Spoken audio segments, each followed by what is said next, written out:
What's up, you guys? Welcome to Kitty's Corner. So, if you are new, hit the like button and the subscribe button and the notification bell so you don't miss out when I post videos, because I post daily, okay? So, today I am going to be organizing and going through, because today is Sunday, I'm going to be organizing and going through all of my books. So, I have a habit of, and it's not really the greatest habit, but I have a habit of kind of dabbling in books, and then before the book is even finished, I begin another book and notes begin to get scattered everywhere. And so what I'm doing is going through that, but I'm really getting in the habit of only using one notebook.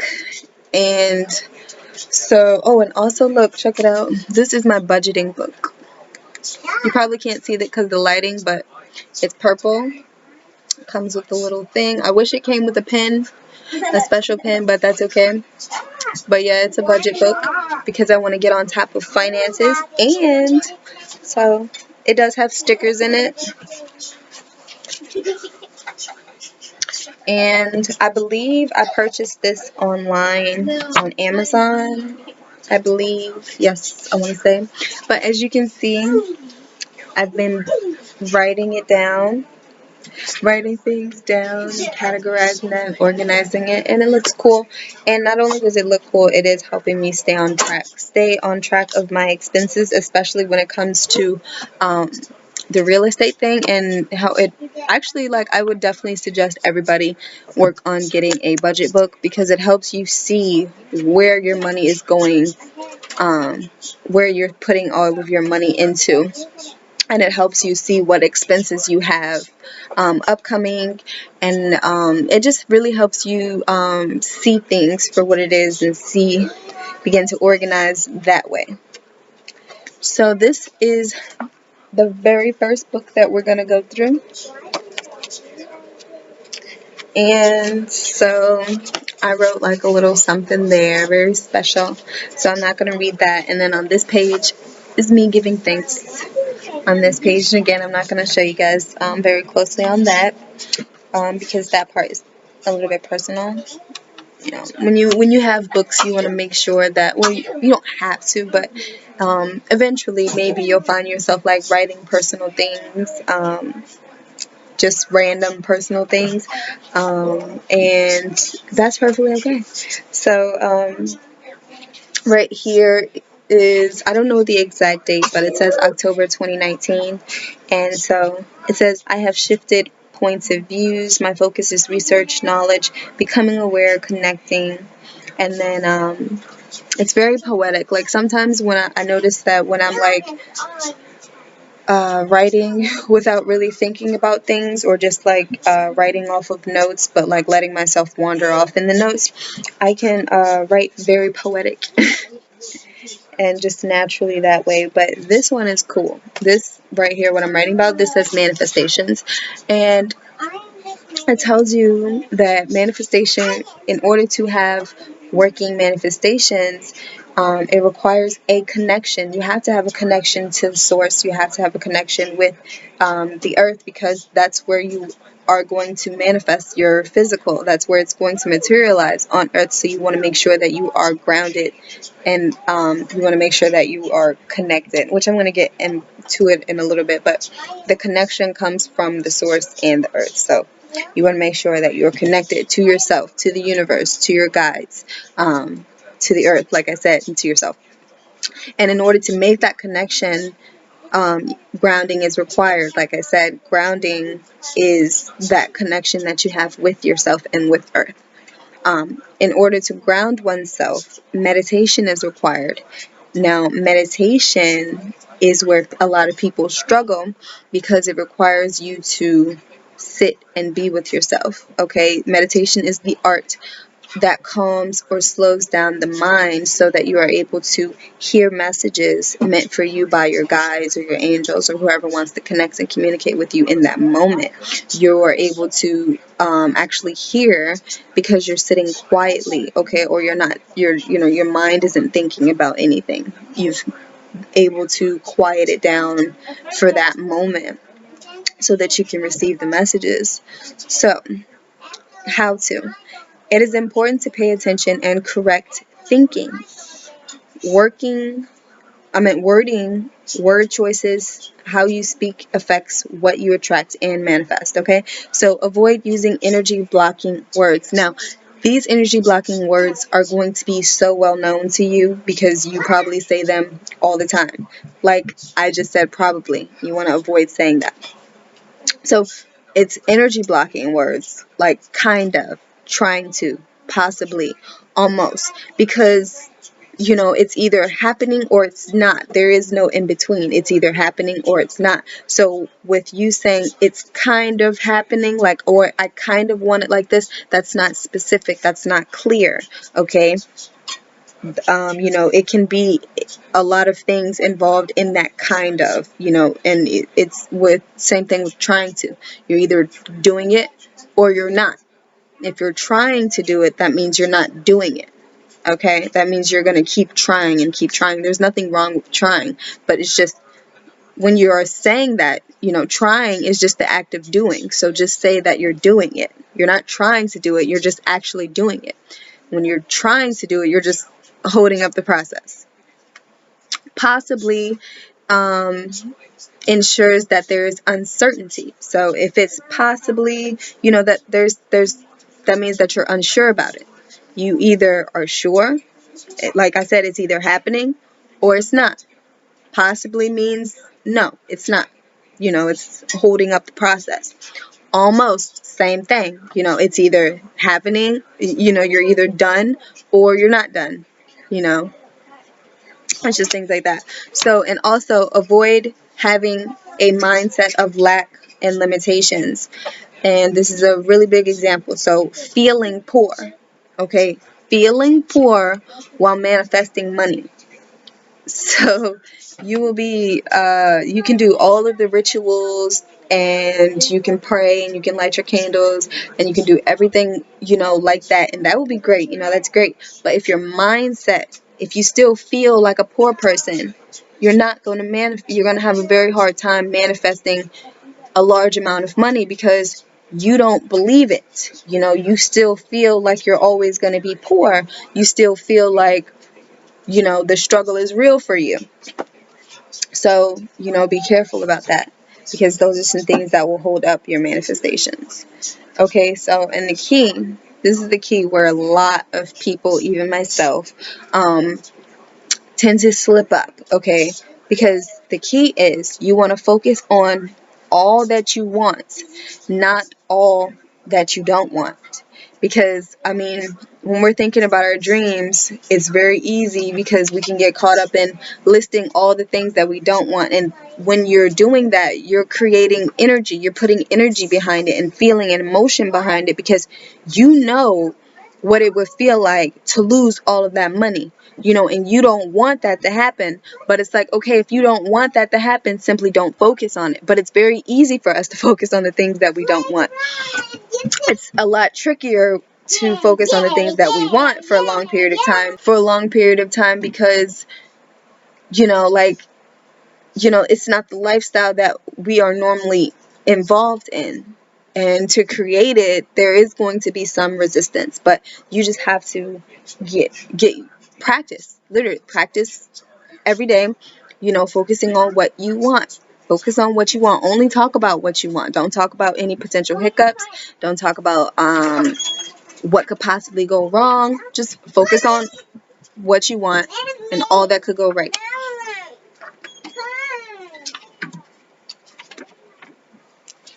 Okay.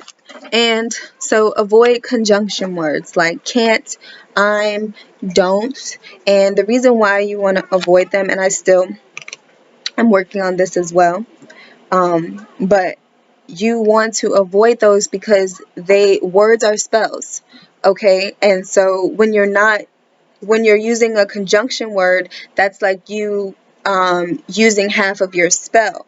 Okay, so that's like following the recipe, but using water instead of milk. So it's going to come out, but it's not going to come out exactly, how good it could have been, how fluffy it could have been, how flaky it could have been. It's going to be, tweaked a little bit. So you want to avoid using those so that your manifestations can be in full bloom.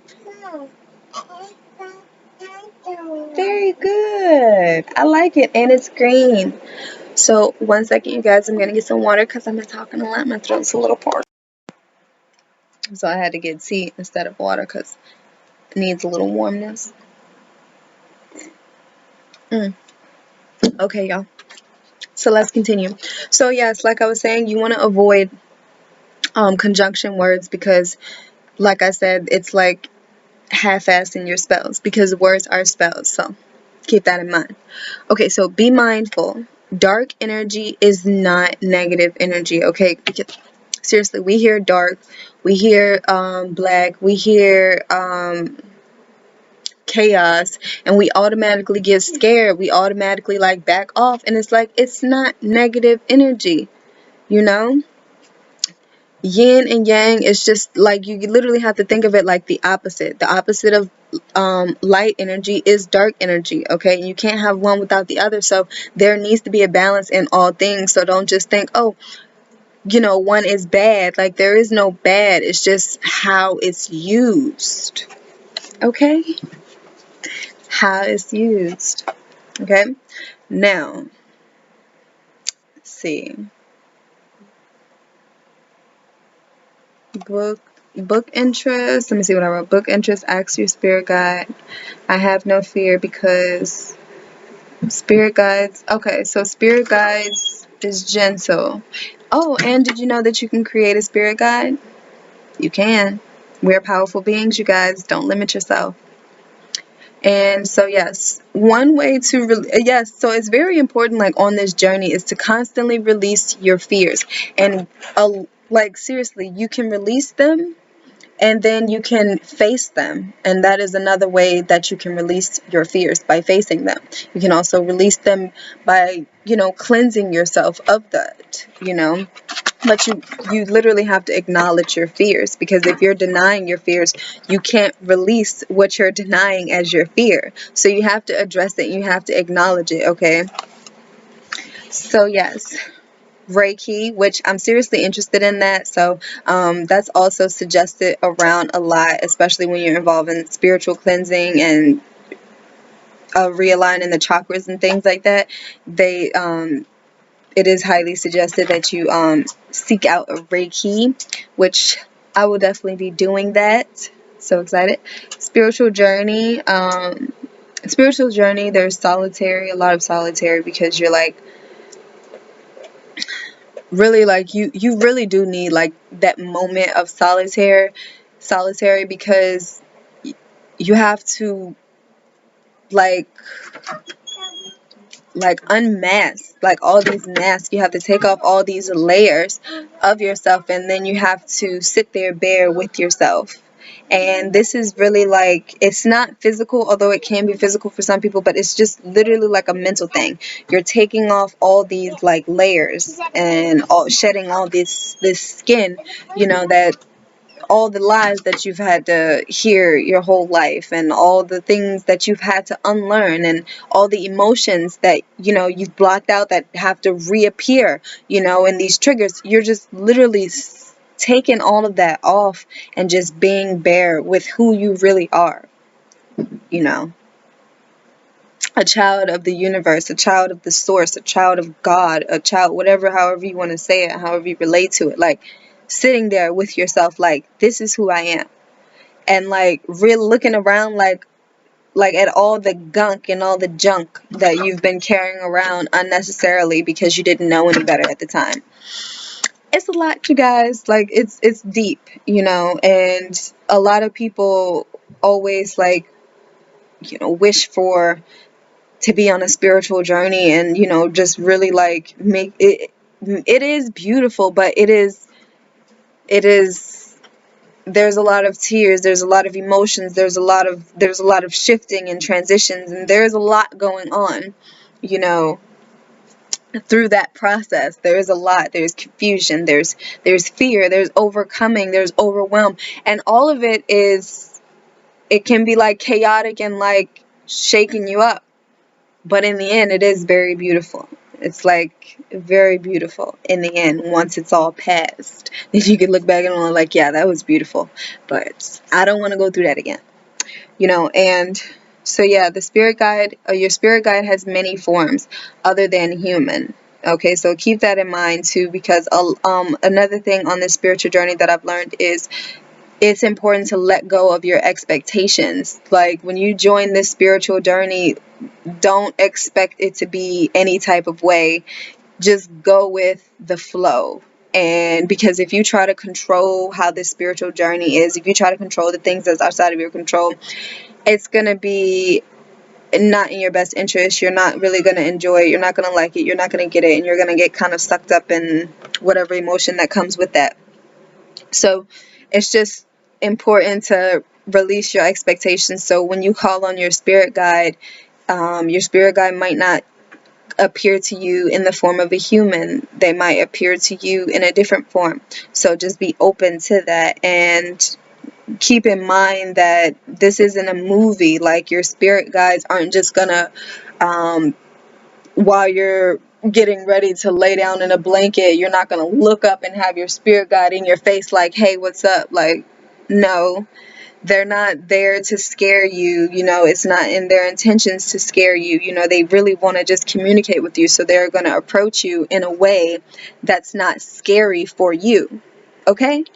So yes, I had to learn that too, because I was like, my angels want to work with me. Like, yeah, that's fine and dandy, but I still don't want nobody that's not allowed to just speed past for no reason, you know, like, but literally, like, it's not even like that. That's movie stuff. But yeah, but I mean, it can be like that for certain spirits, but I'm specifically talking about a spirit guide, okay? But yeah.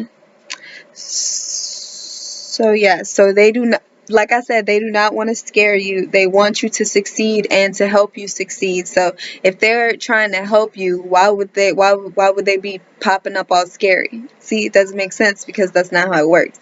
All right? So connecting involves opening and aligning your crown chakra. You can listen to 963 hertz and connect with Mother Nature. Very important to connect with Mother Nature to stay grounded at all times as well.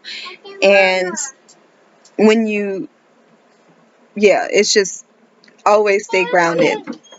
Connecting with Mother Nature, going outside, just having a moment out there, or taking some time to just walk around outside. When you think of Mother Nature, please don't think of like you got to walk through the forest to find whatever. No, Mother Nature is outside. Just going outside. That's in nature. All right. So yes, the spirit guides in the universe, wearing purple, you know, colors aren't just for, you know, for to please the eye. Colors have meaning, colors have intention, and colors hold energy as well. They relate to the chakras. So when you're wearing purple, so go outside and wear purple, and you eat purple fruits, purple vegetables. Purple helps with unblocking and unlocking things. So just not just purple, all the colors for different things. So take that into consideration as well. And in order for your spirit guides or your ancestors to properly assist you, you have to give them permission. That's what a lot of people don't understand. Like, well, they're always there. Yeah, they're always there. And yeah, they have your back no matter what. But you have to give them permission. Okay? Like, they need your permission to intervene with your life, because you do have free will. I mean, granted, you can get a few nudges here and there, but to get actual assistance, to work with them, you have to give them permission to enter your life and intervene in your life that way. Okay? Verbal permission is thing, you know. It's like, oh, well, they know they can help me. Oh, they see me struggling. Like, permission. Like, give them permission to aid you and assist you in that way. Okay, and just a simple prayer like your spirit guide prayer can be, I invite you to manifest yourself to me. I want to have a relationship with you.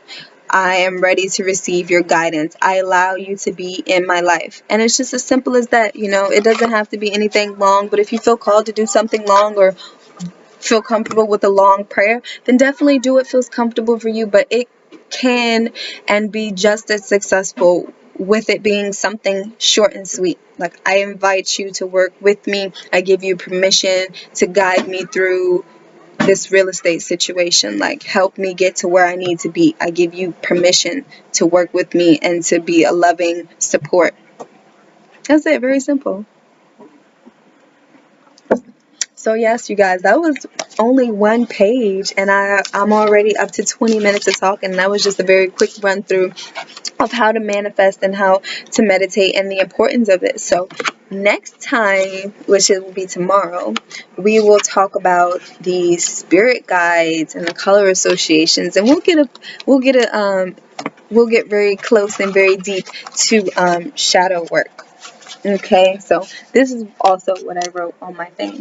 I am powerful. I use my power for the good of all, not just me. And so, you guys, if you enjoyed sipping through my notes with me, skimming through my notes with me and sipping some tea, then definitely hit the subscribe button and the notification bell so you don't miss out on tomorrow. So until next time, enjoy your Sunday and take care of yourself. Always sending my love.